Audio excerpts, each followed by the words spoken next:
Bonjour à tous. Dans cette vidéo-ci, on va aborder la calibration astrométrique avec Maxime DL. Avant toute chose, lorsque vous branchez votre caméra et votre observatoire, c'est très important ici, dans l'onglet Observatoire, de brancher à partir de Maxime DL. Fait qu'ici, vous avez votre draveur de votre monture et en cliquant sur Connect, automatiquement, vous êtes branché dans le catalogue de Maxime DL. Puis également, ici, dans l'option de l'onglet Zoom, assurez-vous d'être sélectionné ici, d'avoir sélectionné le Gaza Catalogue, qui est un catalogue qu'on installe avec Maxime DL. Fait que normalement, lui s'installe dans le CGSC 11.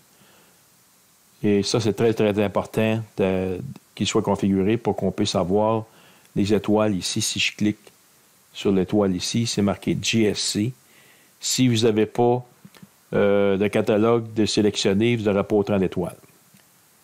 On peut changer ici la quantité d'étoiles en mettant une densité plus faible ou en mettant une densité moyenne ici avec densité moyenne. Et si vous avez une densité plus grande, on clique sur High ici. Fait qu'on a plus d'étoiles qui apparaissent, surtout quand on grossit l'image. Fait que si vous dézoomez l'image, vous voyez trop d'étoiles, simplement aller dans Options et aller mettre la densité plus faible. On va mettre ça par là ici. Bon, ceci dit, pourquoi que c'est important de brancher l'observatoire? C'est quand on prend une image dans Maxime DL, ici, j'ai pris une image de 10 secondes en Benning 3 avec le filtre luminance dans l'onglet Expose de caméra contrôle. Et j'obtiens une image comme ceci. C'est prise avec ma caméra Zbig ST10. Si on prend, on va voir l'information du Fits Header ici. Avec Fits Header Control, je clique sur ça. Ça me donne l'information de ce que contient mon image. Fait que ça donne la température du capteur, le Benning, c'est le Benning 3, le filtre luminance, et ça donne énormément d'informations dans cette fenêtre-là. Ce qui est important, là, sur quoi je vais attirer votre attention ici, c'est les deux critères ici. Je vais essayer de les mettre en surbrillance. Object Right Ascension, ici. Et ensuite, vous avez Object Declination ici. Juste en haut. Fait que ça indique Nominal Declination of Center of l'image. Ça donne la position approximative du centre de l'image. Fait qu'à partir de là, lorsque vous allez faire une calibration astrométrique, ces deux informations-là vont être transmises ici dans l'onglet Analyze. On va cliquer sur Pinpoint Astrométrie. Et là, vous avez la fenêtre d'astrométrie qui apparaît. Fait que si on regarde ici dans la position ici, Right Ascension, Declination, approximative au centre de l'image, et que ça donne 9h39. Fait que si vous regardez ici, l'information, vous l'avez ici. 9h39, puis plus 21, 43, 20, ici, pour la déclinaison. Aussi, dans le Fits Header, normalement, lorsque vous faites une calibration astrométrique, il va vous trouver l'échantillonnage ici. C'est la quantité de ciel que voit un pixel. Et dans mon cas ici, en Benning 3, c'est environ 7,7 secondes d'arc par pixel. Si vous n'avez pas l'information, vous avez possibilité ici, juste en décochant Fit Scale, vous avez ici 7 pixel scale. Vous pouvez le calculer. C'est important de décocher Fit Scale, sinon la fenêtre ne sera pas active. En le décochant, vous allez cliquer ici.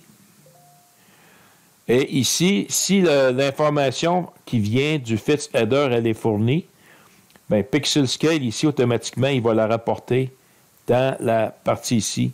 Pixel Scale, arc seconde par pixel, ici. S'il ne l'a pas, vous pouvez le calculer ici. Fait que vous cliquez sur Calculateur. Si je rentre la grosseur de mes pixels, c'est comme si j'étais en Benning 1, je rentrais à 6.8 en X, 6.8 en Y, puis ma longueur focale de mon télescope utilisé, puis je calcule l'échantillonnage, ça donnerait ici 2.6 secondes d'arc par pixel. Mais si je prends mon image en Benning 3, il faut que je multiplie ça par 3. Il faut que je prenne 6.8 multiplié par 3. Si je le fais avec un Benning 2, et là, je prends 6.8 multiplié par 2.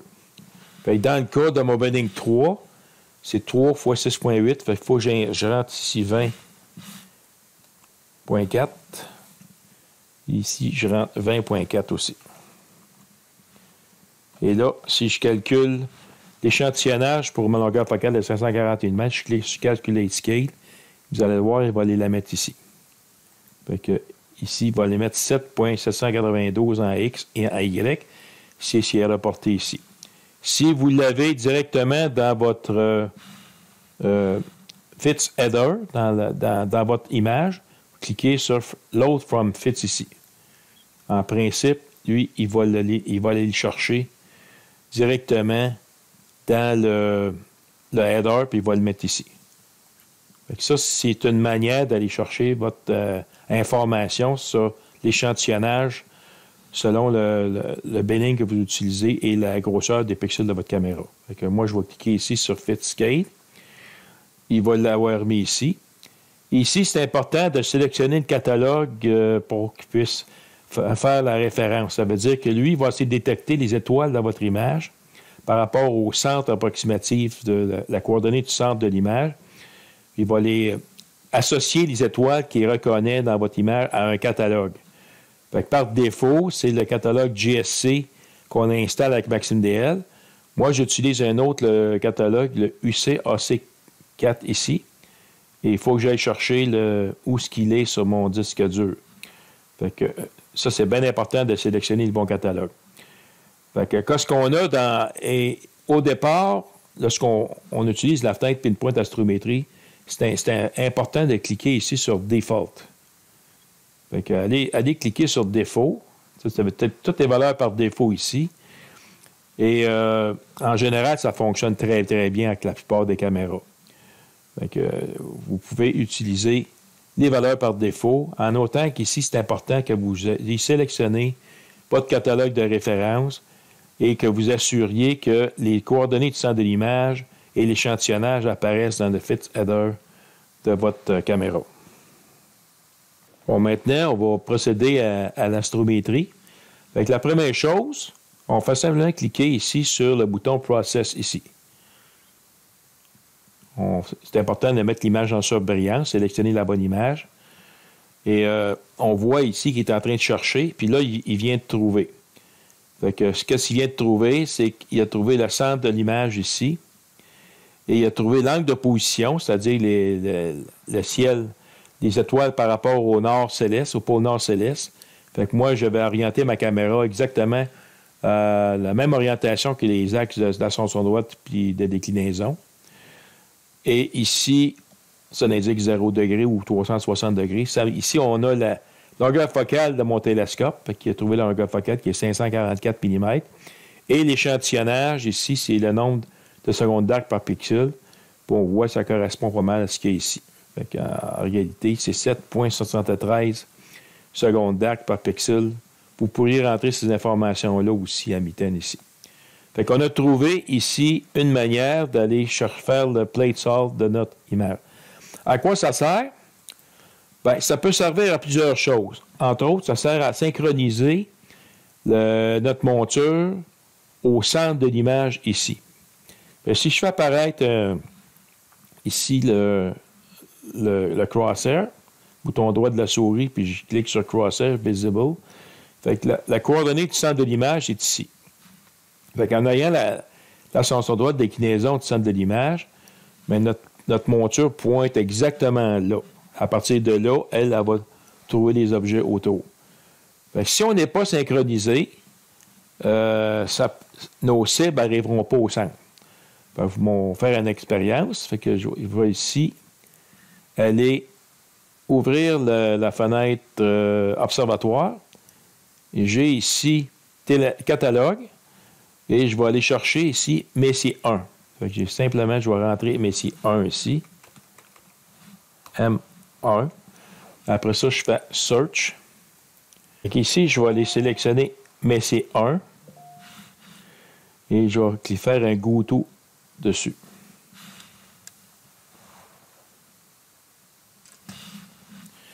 Et si je vais voir où ce qui s'en va, je fais simplement Zoom to. Et qu'ici, je peux voir aussi, si je clique le bouton Snap to Scope, où pointe le télescope. Fait que je suis le télescope présentement dans la carte du ciel de Maxime DL. Puis lui, il va aller se placer sur Messier 1. Fait que voilà, mon curseur est rendu sur Messier 1. Mais on voit ici dans l'image, il y a un espèce de petit cadre ici qui apparaît. C'est la photo qu'on a faite ici. Ça, c'est avec la calibration astrométrique. Lorsqu'on fait ici Overlay Image, mais l'image, elle se superpose dans la carte du ciel, exactement à l'endroit où elle est. Fait que si je remarque, ma cible, elle est ici. Même un, elle est ici. Et là, je vois mon image qui est ici. Fait qu'on va se vérifier. On va faire une photo.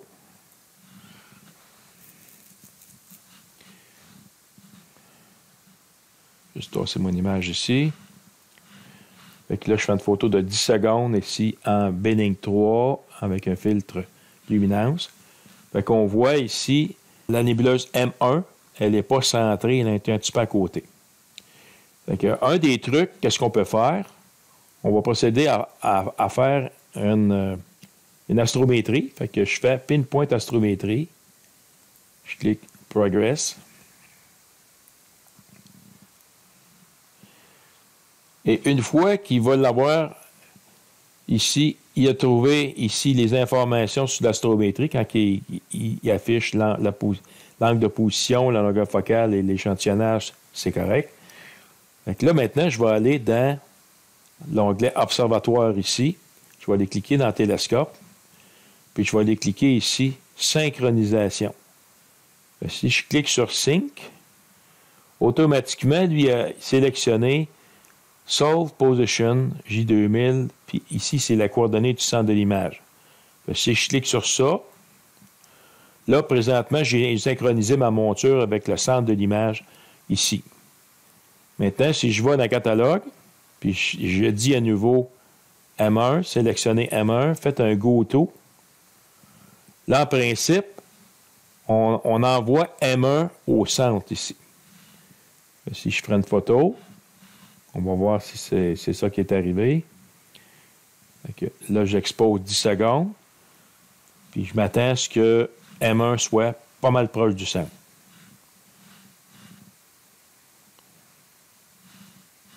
Voilà. Elle arrive en plein centre ici de notre mire.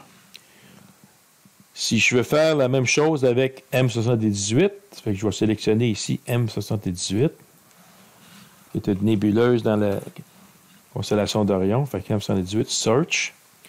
Fait que voilà. C'était toujours important de la sélectionner. Après ça, je fais un Go-To. Là, je clique sur Zoom To. C'est la même chose que si je cliquais sur Zoom en haut. L'onglet Zoom. C'est la même chose. Fait que là, présentement, il se dirige vers M78. Fait qu'il vient ici d'atteindre M78. Fait qu'on va voir si on est bien loin. Fait que je clique. Là, vous remarquez que la précision du centrage de la cible, ça dépend aussi de la qualité de la monture. Moi, j'ai une Iaptron IQ45. C'est une excellente monture, mais ça n'a pas la précision d'une monture Paramount ou astrophysique. On s'entend, c'est pas la même ordre de prix et de qualité. Là, on voit ici la nébuleuse M78 est un petit peu à côté. Ce que je vais faire, c'est que je vais faire un plate solve de mon image. Je vais aller dans Analyze, Pinpoint Astrométrie, et je vais cliquer Process ici. Et on va attendre qu'elle ait fini. Là, maintenant, il a trouvé le centre de l'image ici. C'est parfait. Fait que je vais simplement aller synchroniser ma monture. Je vais cliquer ici sur Sync dans l'onglet Télescope, Sync. Par défaut, On a ici la coordonnée du centre de l'image. Je clique simplement OK. Bien, je reviens au catalogue. Je reviens à M78. Je fais simplement un Go To. Je peux aller voir ici Zoom To. Fait que là, il devrait m'avoir centré M78. Si je clique Start, là, il prend la photo, puis probablement qu'elle va être centrée. Le temps qu'on la télécharge, voilà, elle est en plein centre ici de l'image. Ce qui est important de noter aussi dans le Pinpoint Astrométrie ici, si vous n'arrivez pas à trouver le centre de l'image, ça peut arriver que vous n'êtes pas, en faisant des recherches sur le catalogue, il ne réussit pas à le trouver.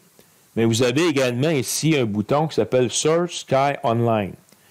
Et ça, il va aller se brancher sur Internet, puis il va se brancher sur le site astrométrie.net. Puis ça prend quand même un certain temps, et il va vous le trouver, puis vous avez simplement à suivre les instructions qu'il va vous afficher. Fait qu'on va le faire. Ici, moi, je suis branché sur Internet, fait que je clique Search Sky Online. Fait que lui, il va aller sur Internet, il va se brancher sur le site astrométrie.net. Le temps qu'il envoie l'information de la photo au serveur, puis qu'il analyse les données, puis qu'il nous donne une réponse, ça peut prendre des fois quelques minutes. Là. Fait qu'il faut être patient. Mais une fois qu'on va l'avoir fait, on va synchroniser notre monture. En principe, on ne devrait pas avoir de difficulté à retrouver les objets cibles. Puis je vais vous montrer des configurations qu'on peut faire dans le menu observatoire, où tout ce qu'on fait là, on n'aura pas besoin de le faire. On va le faire simplement à une touche. Là, je suis après vous montrer la méthode longue, qu'est-ce qu'on peut faire avec l'astrométrie dans MaximDL. Mais je vais vous montrer la méthode beaucoup plus rapide après ça. Fait que je vais suspendre la vidéo. Je vais attendre le temps qu'il va aller chercher ces informations sur Internet, puis je vais vous revenir. Fait que voici, il a été chercher l'information sur Internet, puis il a affiché le petit message qu'on voit ici. Fait que All Sky Search, Found, Plate Center. Fait qu'il a trouvé la position du centre de l'image, ici, sur le serveur. Fait qu'on avait 9h46, 44, 00 degrés, 02 minutes 11. Fait qu'ici, on a l'information que lui a pris, puis il a trouvé ici le longueur focale de mon télescope, puis l'échantillonnage. À partir de ces informations-là, il vous demande de cliquer Process for an accurate plate solve. Fait qu'on clique le bouton Process ici.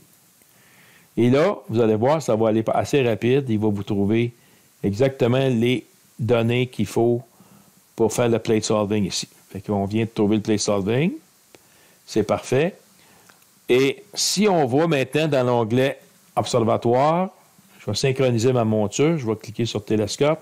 Encore là, sur Sync ici. Vous voyez qu'il a déjà sélectionné la position du plate solving de l'image. Je clique OK. Et maintenant, si je vais aller chercher l'objet M78 dans le catalogue, je vais simplement cliquer M78, je sélectionne. Toujours important de la sélectionner, je fais un Go To. Et après ça, je prends l'image. Si je fais un zoom, je devrais être centré dessus. Et là, vous voyez, ici, la photo, elle est superposée. On voit un peu, peut-être pas assez bien. On va agrandir l'image ici. Fait qu'il y a moyen de grandir l'image. Vous voyez ici comme un petit coin qui est comme ombragé. Fait que vous mettez votre curseur ici. Bouton gauche de la souris, puis vous étirez. C'est important de bien capter quand on voit la flèche. Là, on peut étirer. On peut étirer assez grand pour voir l'image. Malheureusement, il n'y a pas de petit bouton ici pour le mettre en bas de l'écran. Fait qu'on est obligé de le fermer, puis on peut l'ouvrir en cliquant ici sur l'icône. Fait qu'on voit ici l'image qui apparaît. Fait que si vous allez voir ici dans Options de la fenêtre de l'onglet Zoom, vous allez voir dans Options. Vous allez voir ici par défaut, c'est important de laisser cocher Auto Overlay Solve Image. Et quand on clique sur Overlay Image, bien, c'est l'image ici qui est superposée aux étoiles du Galaxy Catalogue. Et si on veut l'enlever, on fait simplement Clear Overlay Image ici. Fait que vous voyez ici, puis si vous voulez la remettre, vous cliquez encore dans l'option Overlay Image. Et l'image de votre plate solving apparaît dans le fond de la carte du ciel ici. Bon, maintenant, on va vous montrer un truc beaucoup plus facile à faire que toutes les étapes que je viens de vous expliquer. Bon, ici, dans l'onglet Télescope, vous avez des configurations qu'on peut faire. On va commencer par les configurer ici, Auto Exposure. Bien, je vais cliquer ici, la petite case, puis je vais aller cliquer sur Setup. Fait que vous pouvez rentrer un délai de 20 secondes. Moi, j'ai mis 20 secondes. Le temps d'exposition, c'est 10 secondes. J'ai mis Benning 3 pour que ça soit plus rapide. Puis, je prends le filtre clair, le filtre luminance. Fait que ça, c'est important d'aller cocher et configurer la fenêtre Auto Exposure. Qu'est-ce que ça va faire, ça? Ça va vous permettre, au lieu d'aller cliquer constamment vous-même sur la fenêtre Caméra Contrôle Start, mais lui, il va le faire pour vous. Ici, vous voyez une flèche à votre gauche dans le menu Télescope. Vous voyez une flèche ici à votre droite. Vous cliquez la flèche. Par défaut, c'est marqué No Slow Refinement. Refinement, c'est raffinement. Ça veut dire qu'on va améliorer le centrage. Fait que moi, ici, vous allez le mettre sur Refine via Sync. Fait qu'on va aller cocher ici, Refine via Sync. Puis on va avoir ici Refinement Exposure à configurer. Vous le sélectionnez, vous cliquez dessus. Puis c'est un peu comme une fenêtre ici d'auto-exposure, c'est les mêmes paramètres. Fait que vous rentrez un délai de 20 secondes, vous mettez une exposition de 10 secondes ou 15, là. Mettez Benning 3, mettez le filtre luminance, puis vous cliquez OK. Et à chaque fois qu'on va faire la procédure que je vais vous montrer, si on change d'objet, bien, c'est important d'aller faire un Reset Refinement pour qu'il puisse refaire toutes les étapes à la prochaine fois qu'on changera d'objet. On va le faire en pratique. Fait que, voici ce que ça donne. Bien, je vais mettre la fenêtre ici. Je vais juste mettre la fenêtre de contrôle ici que vous allez pouvoir voir. Bon, on va faire le même exercice. Je vais aller dans le catalogue. Ici, je suis centré sur M78. Je vais aller chercher Messier 1. Donc, je vais simplement sélectionner, je vais mettre M1 ici. Je vais faire un search. C'est important de mettre catégorie Deep Space. Je fais un search. Là, il y a tout un catalogue ici qui apparaît comme M1 qui commence par M1. Moi, le M1, c'est la nébuleuse le crabe, la nébuleuse du crabe, c'est celle-là ici. Fait que je la sélectionne. Je fais un Go To. Et je clique sur le bouton Zoom To ici. Et ça m'amène automatiquement sur ça ici. Fait que ce que ça fait, puis là, on peut cliquer sur le petit bouton ici, Snap to Scope, pour voir la mire du télescope, où est-ce qu'elle s'en va. Fait qu'on voit la mire du télescope qui vient de se placer sur l'objet. Puis regardez bien ici. Puis ici, on va voir c'est quoi qu'il fait. Fait que Settling Delay. Fait qu'on avait configuré tantôt des auto-exposure avec un délai de 20 secondes. Fait que ça permet au télescope de se stabiliser, de ne pas bouger, puis que le moteur reprend le suivi. Là, il est en train de faire une exposition after slow. Fait qu'on voit ici, c'est lui-même qui fait l'exposition en 10 secondes en Benning 3, si on avait configuré ça. Dans notre image ici, on s'aperçoit que M1, elle n'est pas centrée, elle est un petit peu à droite. Qu'est-ce qu'il va faire, lui? C'est qu'il va faire une autre photo. Là on va aller cliquer sur... ici, tantôt, ce que je vous avais dit, c'est important de cliquer sur Reset Refinement. Fait qu'on va faire la procédure.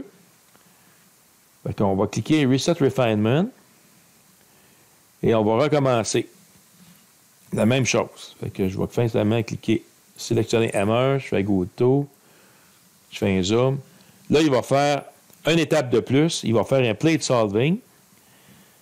Il va synchroniser la monture automatiquement.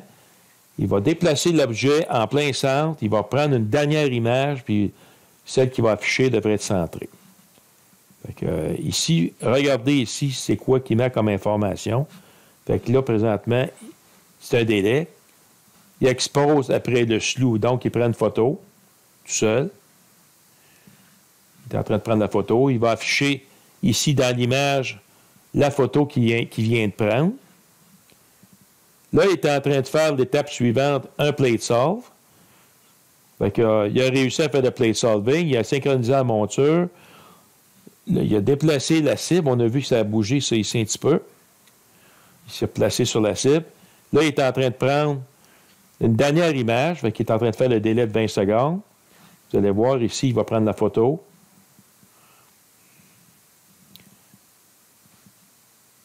Il est en train de prendre la photo. 10 secondes en Benning 3. Puis regardez bien l'image ici. Votre objet va se centrer parfaitement au centre. Voilà. Fait que l'objet est en plein centre. Fait qu'au lieu de faire toutes les étapes, tout ce que j'ai fait, moi, j'ai fait un go-to. Puis il a tout fait les étapes automatiquement. Maintenant, on va faire le même exercice. Et c'est là l'importance de décliquer ici encore sur le bouton Reset Refinement. Cliquez dessus. On recommence un autre. Fait que là, je vais prendre l'autre exemple. Je vais mettre M78 ici. Fait que ça, c'est ma cible. Je fais un search. Fait que ici, il est tout seul, ça va bien. Il est en surveillance, c'est parfait.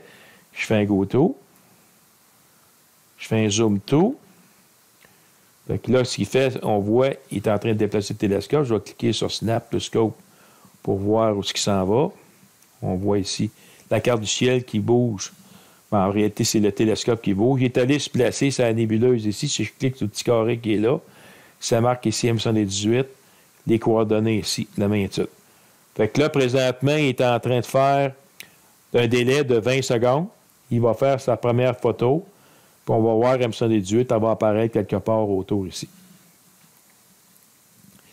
Fait que voilà, il est en train de faire la pause de 10 secondes. On va juste baisser la fenêtre ici un petit peu. On peut tout la voir. Bon, regardez bien l'image. Une fois qu'elle va être... C'est pour ça qu'en travaillant à Benning 3, ça va plus vite. Là, il fait le plate solve. On voit qu'elle n'est pas centrée. Là, il va synchroniser la monture automatiquement. Il va déplacer... On voit la mire qui est en plein centre de M118, puis il a même affiché la photo en arrière-plan. La photo qui est ici, il l'a affiché en arrière-plan, puis il a centré le télescope dessus. Fait que là, il est en train de prendre la dernière photo qui va vous afficher. Et là, on va voir apparaître la nébuleuse M118 en plein centre.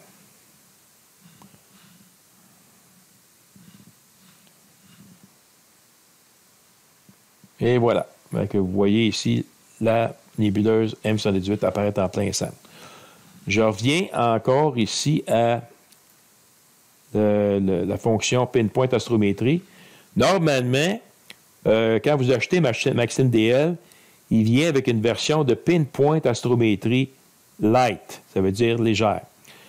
Pour avoir la pleine force du plate solving, il recommande d'aller chercher le logiciel Pinpoint Astrométrie qu'on retrouve ici. Vous pouvez aller chercher sur le site de DC3 Dreams. Et je ne sais pas combien il vaut, là. C'est peut-être une centaine de dollars. Là. Vous allez chercher, puis vous l'installez simplement, puis automatiquement, Maxim DL va aller chercher la pleine version. Et là, vous allez avoir la fonction d'astrométrie encore plus puissante que ce que vous avez normalement avec la version Light. Fait que moi, je vous recommande, si vous êtes capable d'aller vous chercher la version de Visual Pinpoint sur le site de DC3 Dream, de l'installer pour renforcer Maxim DL si vous utilisez ce logiciel-là. Voici une autre application de l'astrométrie dans Maxim DL qui pourrait être bien pratique pour ceux qui font des recherches de comètes, astéroïdes ou de n'importe quoi, qui ont besoin de préciser une position précise à la seconde acte. Ici, j'ai une image du télescope James Webb que j'ai pris la nuit du 23 au 24 janvier avec mon télescope de 30 cm f8 avec une longueur focale de 2555 mm. Exposition de 10 minutes. Ici, ce sont les données du Jet Propulsion Laboratory. Moi, j'ai commencé ici après cette image-là à 2 heures, heure universelle. Et donc, si je prends ici mon image et je vais voir le fit header et je regarde l'heure de la prise, la date et l'heure de la prise de l'image, je l'ai ici. On a la date du 24 janvier à 1h56 en UTC, c'est Universal Time. Donc, on va dire aux environs de 2 heures de la nuit. Si je regarde mes coordonnées célestes où se devrait se situer le James Webb Space Telescope, le 24 janvier à 2 heures du heure TU, heure temps universel, mais ça devrait donner une coordonnée comme ici. Là. Ascension droite, 6h55, 47.3. Déclinaison, plus 4, 55 minutes, 53.3 secondes. Bon, voici. À partir de là, je vais travailler en négatif. Moi, j'aime beaucoup travailler en négatif avec des images quand je fais des recherches d'objets qui sont faibles. Fait ici, simplement, avec le screen stretch, je clique les deux petites flèches ici, fait que je travaille en négatif. Je peux grossir mon image un petit peu avec ma roulette, puis je vais juste cliquer sur la petite flèche ici en bas pour assombrir mon fond de ciel. Puis je pourrais aussi grossir l'histogramme ici, juste pour tasser ici pour les deux flèches du curseur pour essayer d'aller chercher du fond de ciel. Bon, mon image ici, elle est en négatif. Il n'y a aucun pré-traitement d'appliquer. Il n'y a aucun bias, dark frame, flat field d'appliquer. C'est simplement l'image brute. On voit qu'il y a un dégradé au centre. J'étais en présence de la pleine lune à ce moment-là.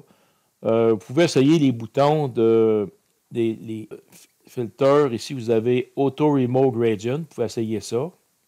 Des fois, ça fonctionne, des fois, ça ne fonctionne pas. Fait que lui, il n'a pas fonctionné. J'essaye aussi le Auto Flatten Background.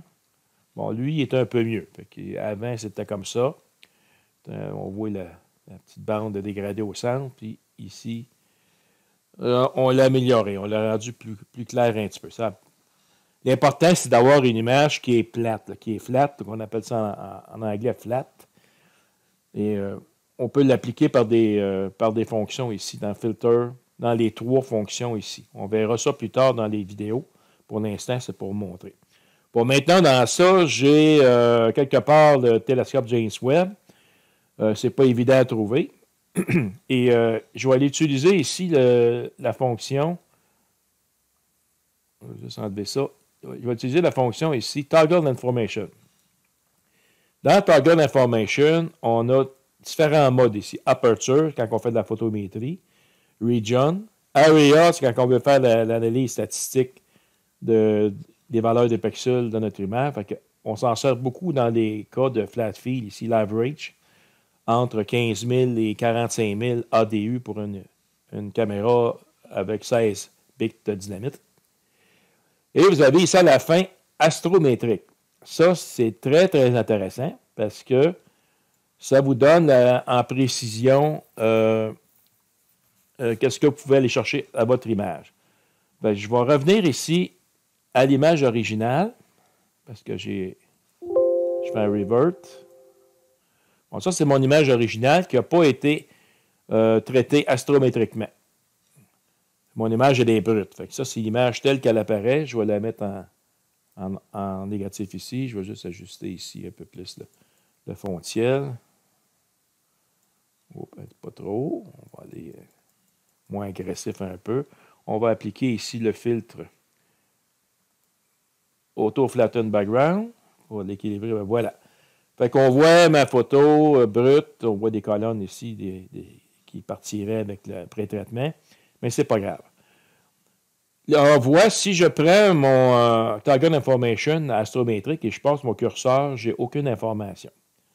Si je clique ici, n'importe où dans l'image, on voit qu'il y a comme un petit curseur qui est comme un petit cercle là, qu'on voit dans l'image. On ne le voit pas parce que l'image n'a pas été calibrée. Fait on va commencer par faire une astrométrie. Donc, on va dans Analyze, Pinpoint Astrométrie, et je vais effectuer une astrométrie. J'ai mes données ici, le centre de l'image ainsi que l'échantillonnage. Ça devrait bien aller. Mon catalogue est sélectionné à GASTAR et je procède à l'astrométrie.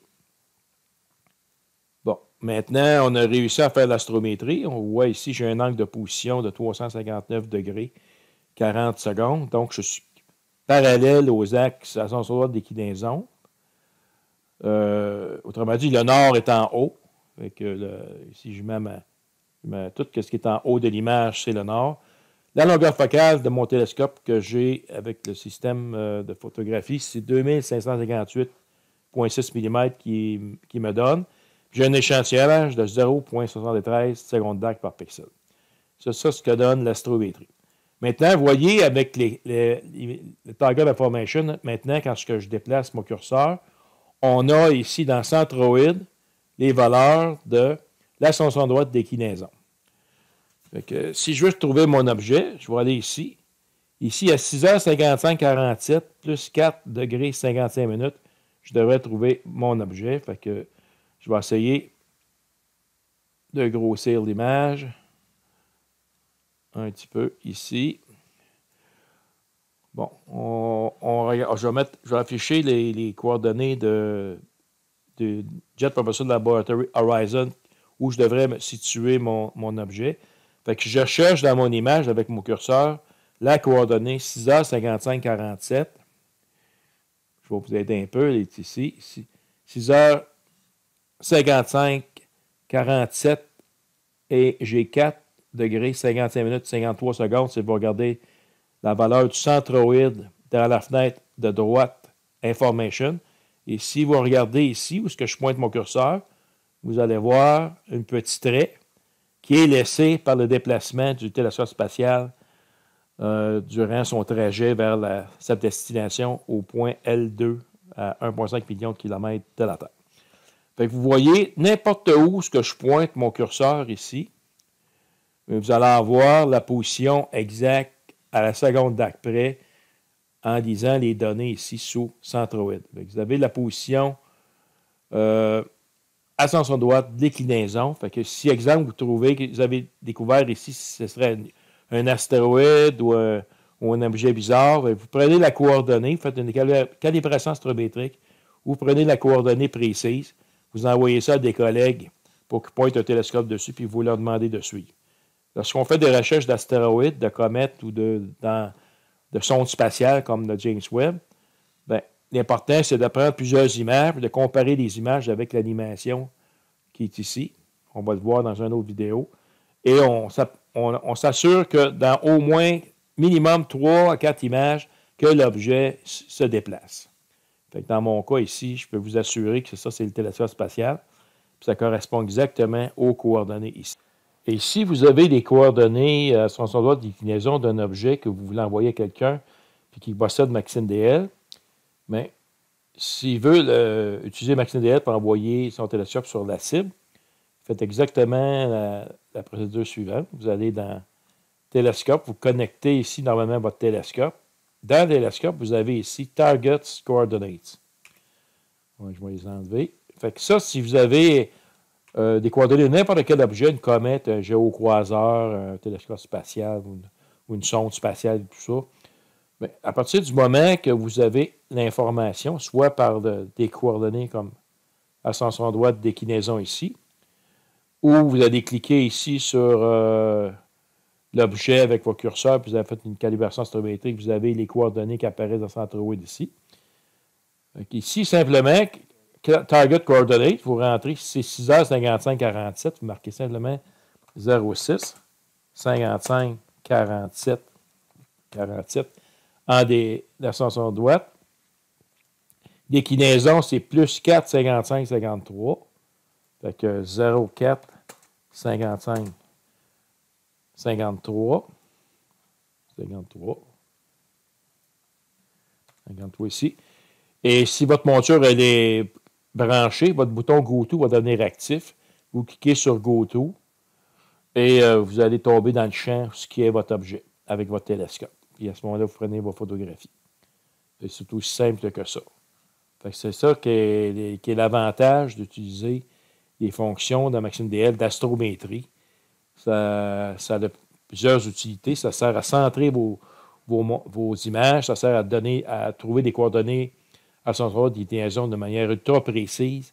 Ça sert à synchroniser votre monture Et vous pouvez également prendre vos images, vous pouvez aller sur des sites comme Aladdin ou d'autres logiciels comme le Sky Expo et importer vos images. Puis s'ils sont calibrés astrométriquement, ils vont les logiciels vont pouvoir les centrer dans la carte du ciel de manière rapide et précise. Voilà.